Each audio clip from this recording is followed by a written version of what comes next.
Month 3 is the hardest part. It's also when everything starts working. Most people quit just before the shift. If you've ever given something a proper go, really committed, got through the first few weeks, starting seeing things change, and then hit a wall, somewhere around month 3, where the cravings came back, the motivation vanished, and you found yourself wondering whether you're just not built for this. That's not a you problem, that's a timing problem, and the timing is biological.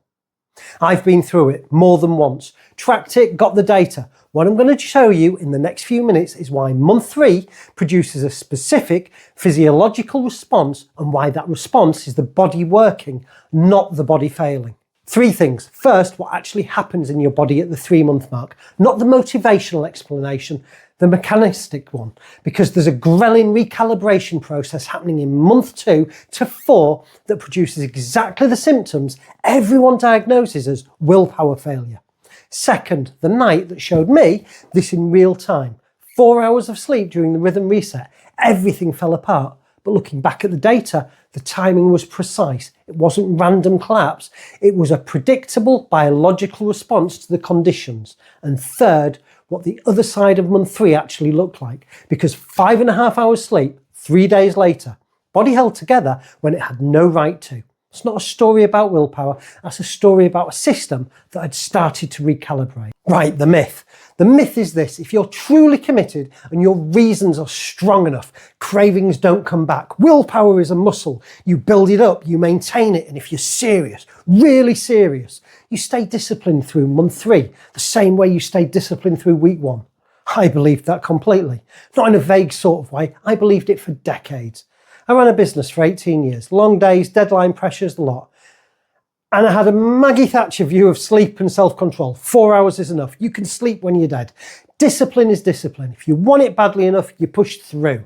So when cravings came back, and they always came back around the 3-month mark, almost without fail, and sometimes earlier, I had a very simple explanation. Not enough discipline, not serious enough. Tried hard, but not hard enough. I blame myself.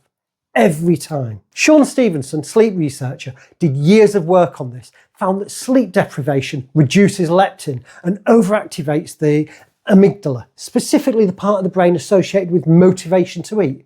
His conclusion was clear: resistance to junk food becomes biologically impaired when you're sleep deprived. Not psychologically weak, biologically impaired. That's not the same thing. And for a long time, I didn't know the difference. The before period for this myth isn't a blood test. It's a behaviour pattern I ran for most of my adult working life, from roughly 2000 through to the end of 2023. So about 23 years, I operated on chronic sleep debt. Running a business, working until I dropped, then lying in bed with my mind buzzing.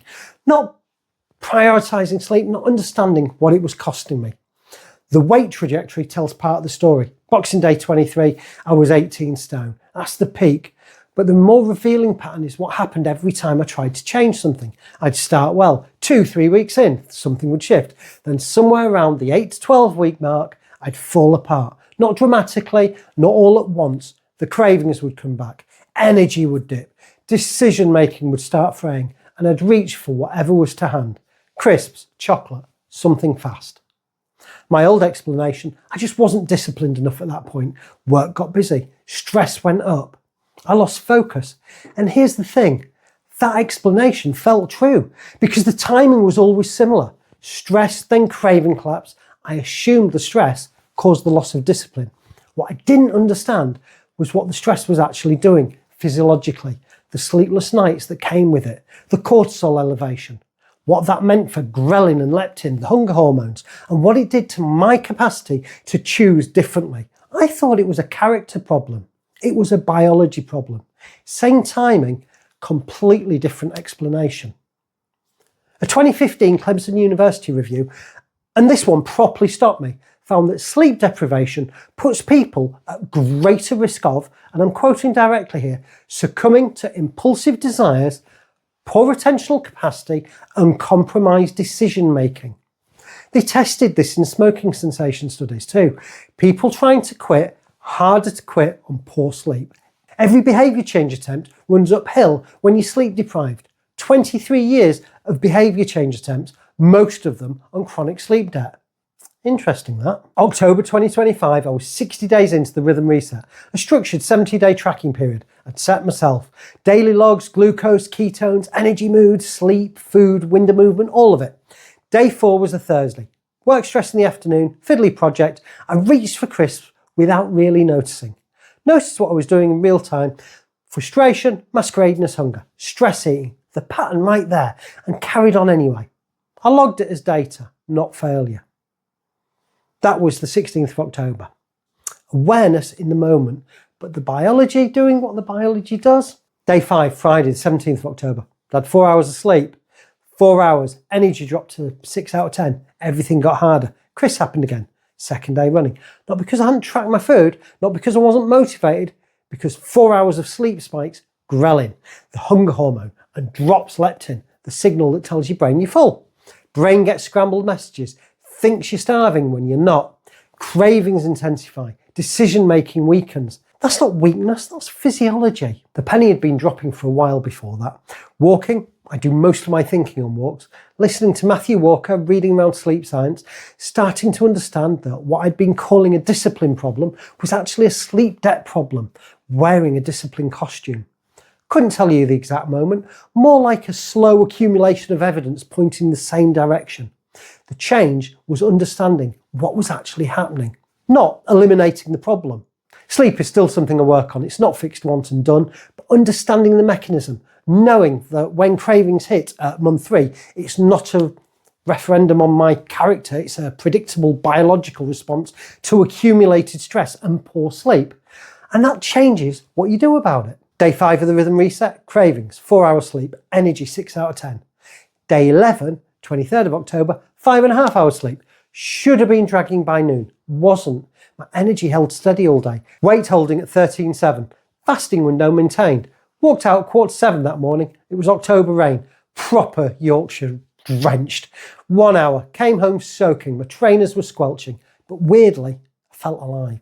3 days after the hardest day, the body held together when it arguably had no right to.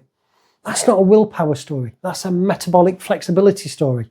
A body that had been building over months the capacity to handle disruption without collapsing. Day 5 showed what poor sleep does without that foundation. Day 11 showed what the same disruption looks like when the system had had time to recalibrate. And that gap between those 2 days, that's like a month 3 event. That's what it can look like from the inside. The ongoing honest picture, my sleep still isn't perfect. This year, overall, hasn't been my priority, and it has suffered for it. That's not me saying I've solved anything. I'm working on it again now. It's an ongoing thing. You don't fix it once and move on. Having the knowledge isn't enough. You have to consistently act on it as well. It breaks again. You rebuild it. That's the pattern. The before number that sits in my records, 18 stone, Boxing Day 2023. The current tracking baseline, 13 stone 7. 58 weeks of daily logs showing what happens when you understand the mechanism rather than just blaming yourself for the failure. But the more important number for this specific myth is the one from day 5 versus day 11. 4 hours sleep, everything fell apart. 5.5 hours, 6 days later, body managed to hold together. Same person, same rhythm, just different fuel in the tank. 13 years of NHS blood tests, the actual numbers, the GP conversations, what changed and what didn't. If you want to follow someone who documents this properly rather than just talks about it, that's what this channel is. Subscribe if that's useful to you. What my data suggests, and it's one person's data, one set of logs, one tracking period, is that month 3, craving collapse, is far more predictable than it feels. It's not random, it's not weakness. It correlates, in my case, almost precisely with accumulated sleep debt and elevated stress hormones. The ghrelin recalibration process that happens in month 2 to 4 produces exactly the symptoms that look like willpower failure. Hunger waves return, decision-making phrase, comfort food happens. The tantrum, that's what I call the hunger wave, around hour 16 to 20 of a fast, the biology kicking up a fuss. It's not an emergency, it's a question. And month 3, it's just a bigger tantrum at a bigger scale. Your body's asking, are we really doing this? Are we actually changing? The answer in my case was yes, but you have to understand what's happening to stay steady while your body asks.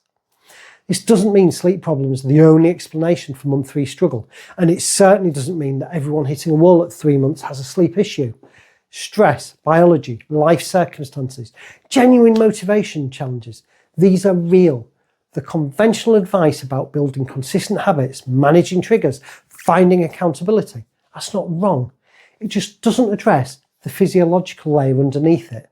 If you're struggling and sleep is consistently short or poor, it's not a minor variable to manage around. It's the variable GP conversation that's worth having, particularly if poor sleep is chronic.